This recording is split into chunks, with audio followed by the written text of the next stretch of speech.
Cette émission est une présentation du Centre de jardinage Canadian Tire. Que vous soyez novice ou passionné au pouce vert, vous trouverez une sélection de plantes qui conviennent à nos conditions climatiques. Chez Canadian Tire. Bienvenue à cette 6e émission de Secrets de jardinage. Cette semaine, les sujets sont le jardin d'eau, l'analyse de sol, mon premier potager au jardin communautaire, la chronique Canadian Tire et tout d'abord, découvrir les charmants élèves de Mme Messier qui font des nichoirs à oiseaux.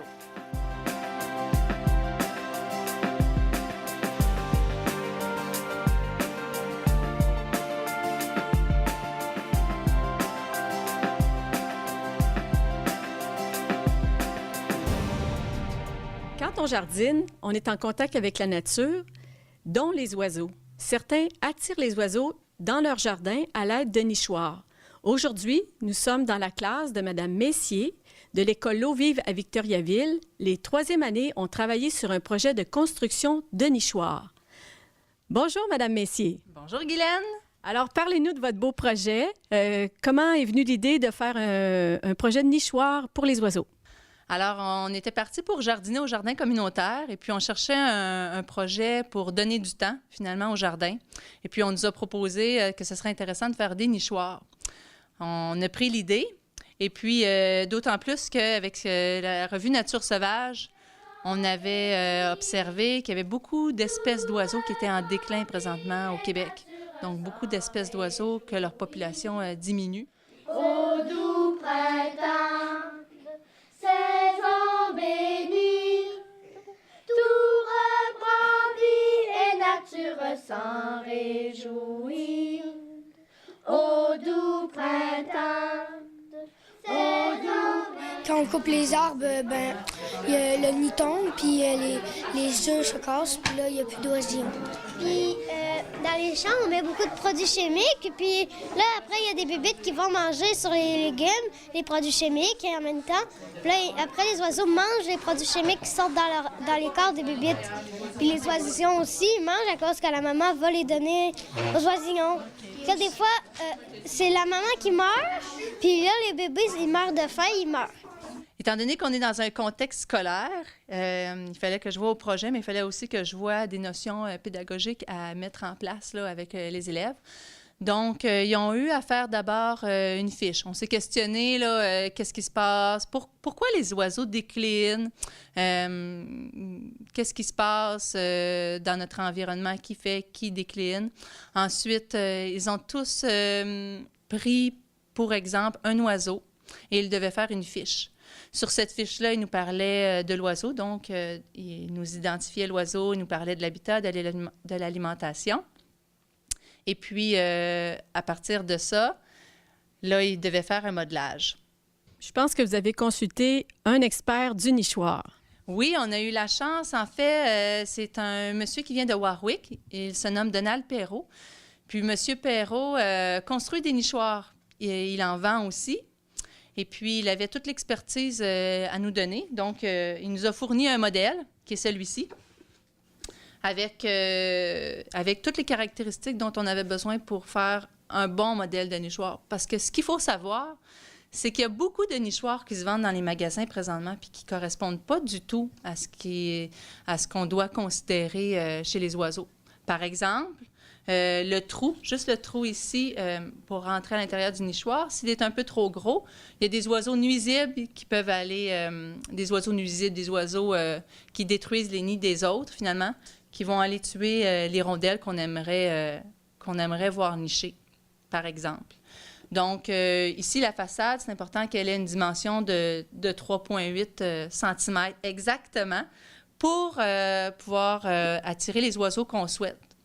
Puis ces oiseaux-là, c'est la mésange, le merle bleu puis les rondelles, des oiseaux plus communs qui sont capables de venir nicher près de nos maisons. L'autre chose très importante, c'est que le nichoir puisse s'ouvrir. Ça, souvent, on n'en tient pas compte avec les nichoirs qui nous vendent dans les magasins. Parce que, puis on se demande pourquoi, finalement, hein? On peut-tu les laisser tranquilles, les oiseaux? Mais non, c'est parce qu'il y a beaucoup de mouches qui viennent pondre des œufs dans les excréments des oiseaux quand ils sont plus capables de, finalement, que les parents sont plus capables de se rendre dans le nid, que les oisillons commencent à se nourrir à l'ouverture, les mouches, eux, peuvent rentrer. Ils vont pondre des œufs et ensuite, la larve suce le sang de l'oiseau. Donc, entre la naissance de l'oiseau et le 10e jour, on peut aller observer dans le nid, en soulevant délicatement le nid, voir s'il y a des larves. Puis on peut aussi glisser nos doigts doucement dans le nid et là, à ce moment-là, on les sent avec nos doigts, s'il y en a, parce qu'il faut les enlever. Il y a eu beaucoup de situations où finalement on arrive au nichoir puis les bébés sont tous morts parce que ces insectes-là les ont tués. Dans l'étape du projet, je crois que les enfants ont eu à faire des plans. Donc, à partir du modèle de M. Perrault, les enfants ont fait des plans. Oui. Donc, à partir du modèle, ils devaient prendre leurs règles, venir prendre les mesures, et c'était quand même assez ardu. On vient de voir toute la notion de mesure cette année, et là, c'était vraiment de concrétiser ça.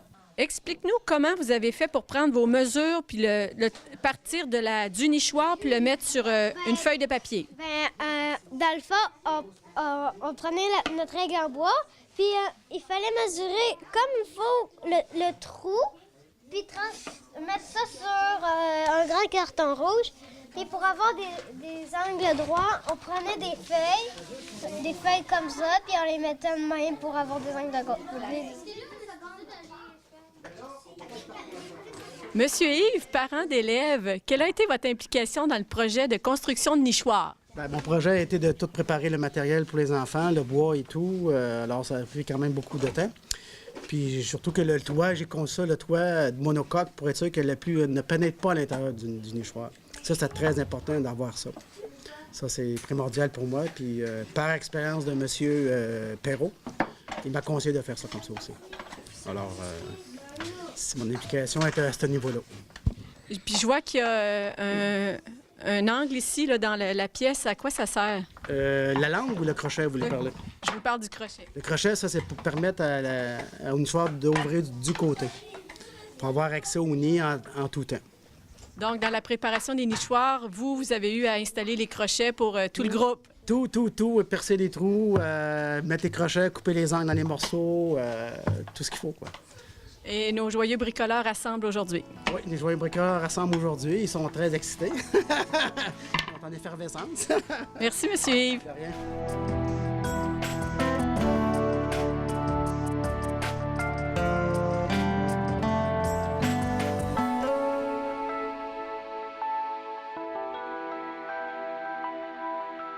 Alors, prochainement, d'ici la semaine prochaine, on devrait pouvoir aller les installer au jardin communautaire. Possiblement aussi à l'école. Et puis, suite à ça, on espère qu'il va y avoir des oiseaux qui vont venir nicher dans nos nichoirs. On en a peint aussi, il faut dire, là, pour ajouter un peu de couleur au nichoir. Mais c'est important de ne pas peindre à l'intérieur. Puis de veiller à ne pas mettre des vernis qui sentent parce que vos oiseaux ne viendront pas nicher. Au doux printemps, saison bénie, tout reprend vie et nature s'en réjouit.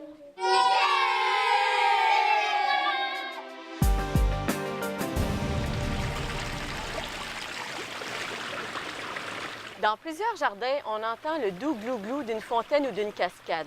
André Poirier et Diane Jalbert ont fait différents essais de bassins d'eau. Diane partage avec nous leur expérience.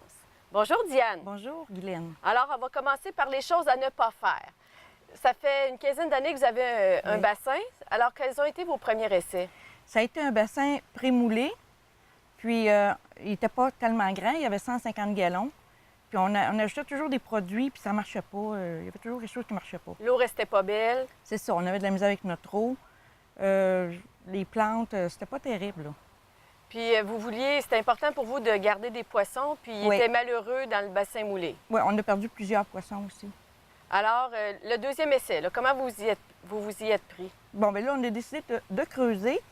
Puis ça a bien à donner parce que mon gendre, il y avait des roches à donner. Fait que là, on a décidé d'en faire plus grand.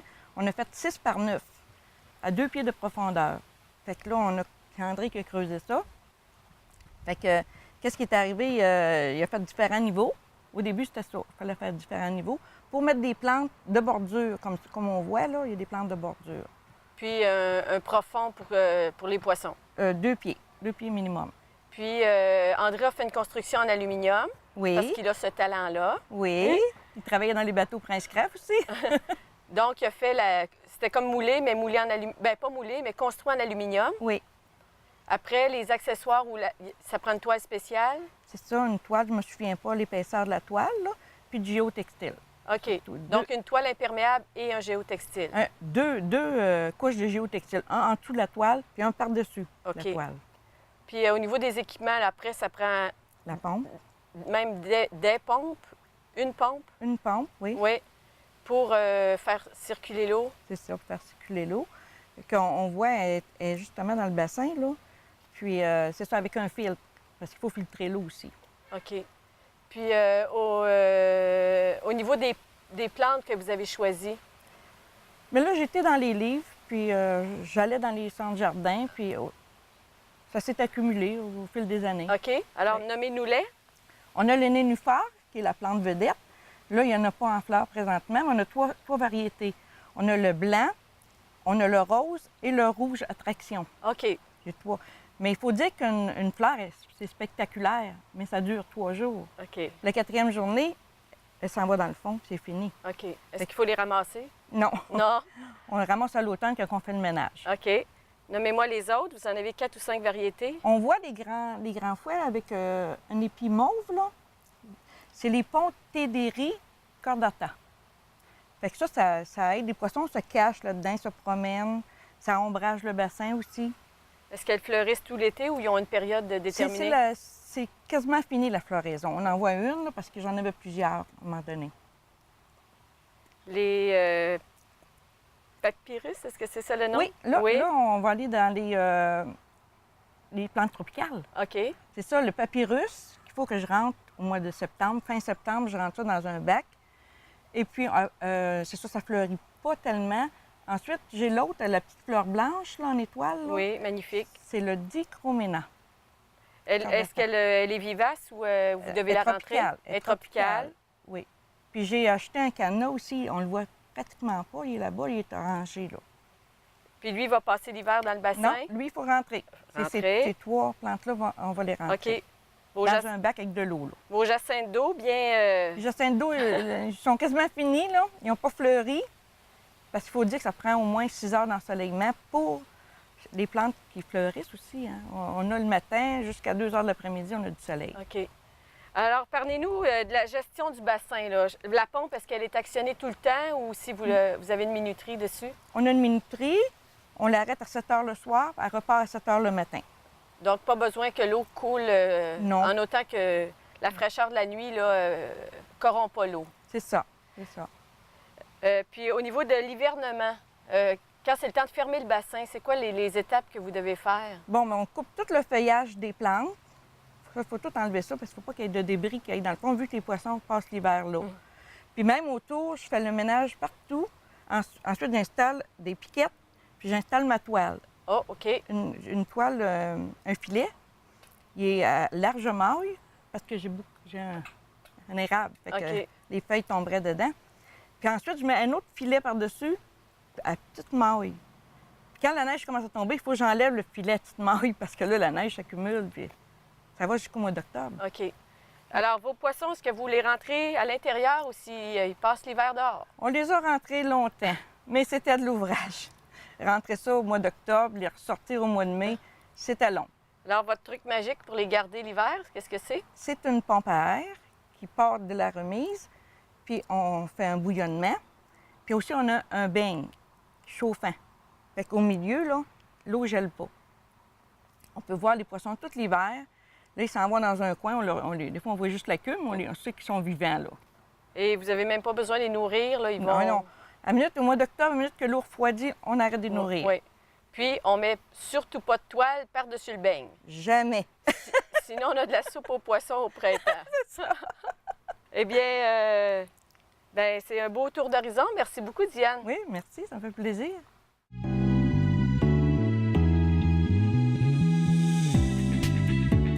Bienvenue à la Chronique canadienne Tahar. Aujourd'hui, on va faire un survol sur les bulbes.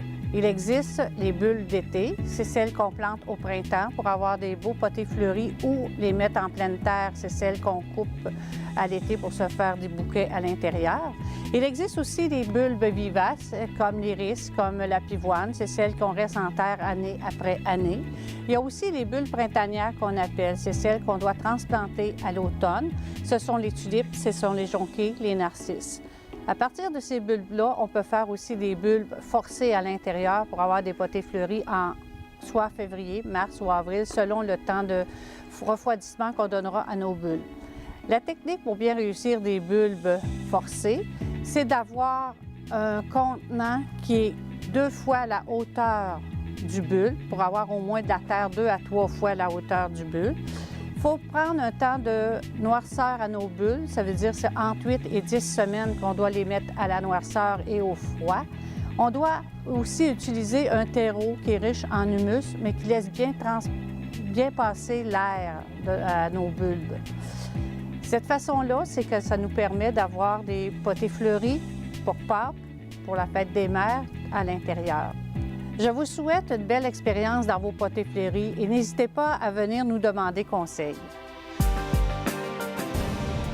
Vous vous rendez au centre jardin avec votre feuille jaunie ou décolorée et on vous suggère fortement de prendre une analyse de sol. Aujourd'hui, Ghislain Jutras, enseignant en horticulture biologique au département d'agriculture du Cégep de Victo, nous aide à faire nos analyses de sol, à prendre nos échantillons. Bonjour Ghislain. Bonjour Guylaine. Alors, expliquez-nous l'importance de l'analyse de sol, puis surtout comment bien la faire. Bon, mais avant de parler du comment, bien entendu, à quoi ça sert, peut-être, première chose que je dirais, c'est que l'analyse de sol, c'est comme une photo parmi plusieurs. En fait, on parle ici de diagnostiquer un problème sur vos plantes et c'est comme un grand casse-tête. L'analyse de sol va être un morceau du casse-tête, va nous révéler certains éléments. Par exemple, quel est le pH du sol, le taux de potassium, le taux de phosphore. Mais on ne peut pas juste s'en tenir à l'analyse de sol, bien qu'elle soit importante. Il y a d'autres choses qu'il faut faire. Il faut prendre sa pelle, il faut creuser un profil de sol, il faut regarder si le sol est compact. Donc, il y a d'autres choses qu'on peut faire, mais bon, pour l'instant, on va parler davantage d'analyse de sol, mais il ne faudrait pas oublier que ce n'est pas seulement ça qui compte. Alors, maintenant qu'on veut rajouter un morceau dans notre casse-tête, puis que c'est l'analyse de sol, comment prendre l'échantillon? La première chose qui est importante de savoir, c'est que dans l'échantillon ici que vous avez, c'est composé de plusieurs pelletées que vous avez pris à différents endroits dans votre jardin. Pourquoi c'est important? En fait, on veut que l'échantillon soit représentatif de votre jardin. Parce qu'une fois rendu au laboratoire, hein, les chimistes ou la personne qui va faire votre analyse va prendre qu'une petite pelletée pour l'analyser. Alors, si vous avez pris une seule pelletée dans votre jardin, OK, un peu de façon aléatoire, ça ne sera peut-être pas représentatif de la totalité de votre jardin. Vous pourriez faire 20 analyses pour chaque mètre carré, mais ça commence à coûter cher. Alors, ce qu'on fait pour un potager, et même sur des plus grandes parcelles agricoles, finalement, c'est qu'on se promène sur le terrain et on prend des pelletées. L'important, c'est d'aller creuser à la profondeur d'enracinement des racines. Donc, l'échantillon, on va le prendre sur à peu près 18 à 20 cm de profondeur. Et on va éviter de prendre sur les contours du jardin. Des fois, c'est moins représentatif, c'est plus piloté. OK? Donc, on va prendre à peu près, je dirais, 10 pelletées qu'on va mélanger dans une chaudière qui aura été préalablement nettoyée. Hein, parce que si on a mis de la chaux dans la chaudière avant, puis il reste de la poudre, puis on mélange, ça peut changer le pH. OK? Donc, on s'assure de bien la nettoyer. Et puis, on mélange tous nos petits échantillons, donc toutes nos pelletées, on les mélange. Et de ce mélange-là, qui est supposé de représenter la moyenne de notre jardin, je vais te repasser ça, on va prendre une seule pelletée qui, elle, est supposée représenter, comme je le disais tout à l'heure, l'ensemble du jardin. Et on va mettre ça dans un contenant, donc ça peut être... des fois, on peut vous fournir une boîte de carton. Pour l'instant, là, je le mets dans un sac de plastique. C'est juste pour vous montrer que finalement, on veut à peu près l'équivalent. On veut à peu près l'équivalent là, d'une bonne grosse poignée. Je pourrais même en rajouter une petite affaire de plus. OK? Donc, cette quantité-là devrait suffire pour faire l'analyse. Donc, on envoie ça au laboratoire. En fait, il y a différents endroits où vous pouvez faire des analyses. Il y a les centres jardins, il y a les coopératives agricoles qui ont des laboratoires. Donc, il s'agit de s'informer auprès de ces gens-là, à savoir qu'est-ce qu'ils offrent comme analyse. Ça peut être plus ou moins complet, tout dépendant de ce qu'on veut savoir. Puis dans une situation où il y aurait un couvert végétal, par exemple dans une pelouse, Oui. comment on s'y prend pour prendre notre analyse? C'est très bon que tu poses la question, Guylaine. En fait, l'important, ce serait d'enlever d'un premier temps la portion végétale. OK? Donc, on ne veut pas mettre dans l'analyse de sol. Ça se dit bien, c'est une analyse de sol. On n'analyse pas le feuillage de la pelouse. Là. Donc, c'est important de décaper pour enlever le feuillage et un peu les racines, finalement, qui pourraient tromper la valeur de l'analyse. Et une fois on enlève ça, là, on peut prendre avec notre truelle ou notre tarière l'échantillon et mélanger, comme on l'expliquait tout à l'heure. Ghislain Jutra, merci beaucoup. Bienvenue, Guylaine. C'est jour de récolte pour Isabelle Voyer, coordonnatrice à la sécurité alimentaire. Elle nous explique comment son histoire a commencé avec les jardins communautaires des Bois-Francs. Bonjour Isabelle. Bonjour, bonjour. Comment ça, situez-nous, c'est quoi la sécurité alimentaire? C'est un organisme qui donne des aliments frais ou non périssables à des familles ou des personnes à faible revenu, et ça sur une base régulière toute l'année. Et c'est un des bénéficiaires qui vous a amené tranquillement à mieux connaître les jardins communautaires. Oui, en fait, c'est quelqu'un qui avait des jardins ici, qui est arrivé un jour avec des zucchinis, puis il dit « J'ai des surplus de mon jardin », fait que je les ai apportés. Et là, j'ai compris qu'il faisait pousser ses légumes et que peut-être que ce serait le fun si, à la sécurité alimentaire, nous aussi, on faisait pousser nos légumes. Donc, première location de jardinet au jardin communautaire. Oui, ça fait 4 ans déjà. Et puis, on était quelques-uns. Puis, à chaque année, on revient. On est toujours quelques-uns. C'est toujours une occasion où on permet à des utilisateurs d'apprendre, de découvrir ce que c'est faire pousser ses propres légumes et leur donner le goût de le faire et éventuellement, bien, les aider à développer un peu plus d'autonomie alimentaire. Donc, ils sont impliqués dans toutes les étapes là, de préparation d'un petit potager familial. Idéalement, de la préparation de la terre à la récolte et à la fermeture du jardin. Il y en a qui peuvent arriver en cours de saison, c'est pas grave. Ils vont se familiariser, puis ils vont manger des légumes, puis ils vont peut-être avoir envie de revenir l'année suivante. Vous êtes une nouvelle jardinière. Oui. Vous avez commencé vos premières expériences avec Isabelle. C'est ça, c'est Isabelle qui m'a incité avec le dépannage alimentaire à faire des jardins pour aider les gens qui viennent au dépannage. C'est même ça a commencé la première année, mais je savais rien, là. OK. Donc, la première année, mettons, la première fois que vous venez au jardin avec Isabelle, qu'est-ce que vous faites ensemble? C'est ça, je la regarde. Là, on fait faut commencer par réunir Faire les morceaux de plates-bandes. terre, les plates-bandes. Après ça, semer. Je regardais au début, là. Puis après ça, hop, c'est un petit rang de graines. Tu y vas lentement, puis tu connais rien, là. Et tu te fies aux autres.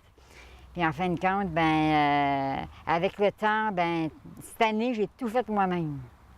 Donc, ça vous a pris 2 ans de prendre un peu d'expérience dans les jardinets de la sécurité alimentaire. Mais je n'aurais pas été sécure avec tout un jardin. Juste une demi, ça m'allait, là. C'est quoi, qu'est-ce que vous faites pousser cette année?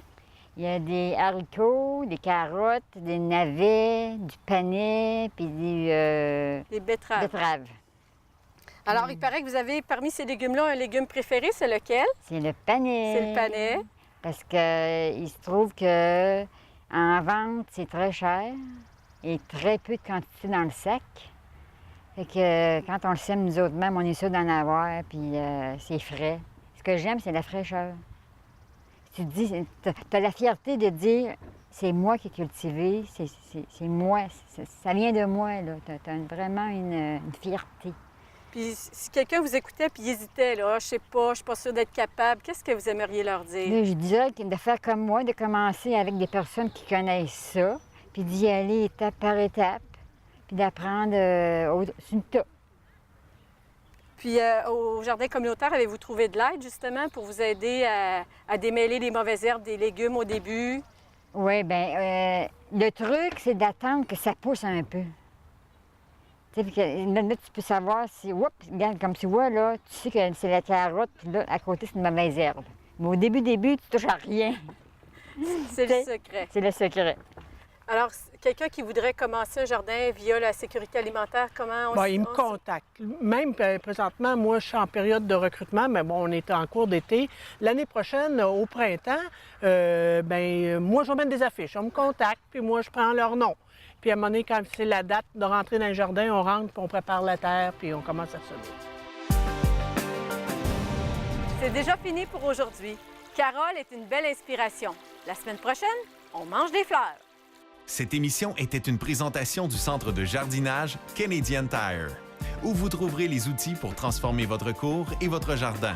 Gants, équipements de protection, matériel à moteur pour les projets, paillis, accessoires pour embellir votre cour.